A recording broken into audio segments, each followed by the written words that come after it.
шынымды айтсам, мен өте бақыттымын. Қазір отырып қандай бақытты адам екенімді түсініп отырмын. Себебі мен қазақ тілін білемін, өз ана тілімді білемін. Оны түсіне аламын. Осы тілде сөйлей аламын, ойымды білдіре аламын. Керек десе, әрбір нәрсенің анық-қанығына жетуге көмектесетін осы тіл мен үшін. Бұған ана тіліме деген махаббат ол бір ерекше, расында да. Бекерден бекер ананың тілі деп қоймаған ғой. Анаң сөйлейтін тіл. Қазақ тілге деген құрметім менің анама деген құрметіммен пара-пар, шынымды айтсам.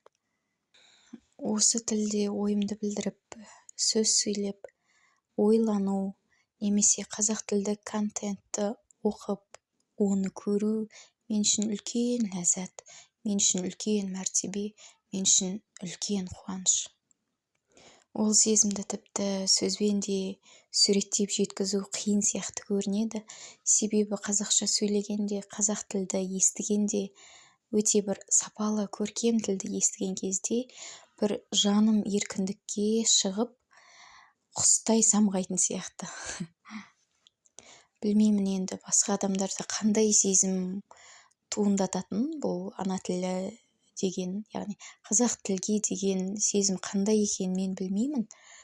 Бірақ менің бойымдағы махаббат осындай, осы қазақ тілі, ана тілім керемет күшті қоздырып, үлкен бір махаббатты туындатады жүрегімде.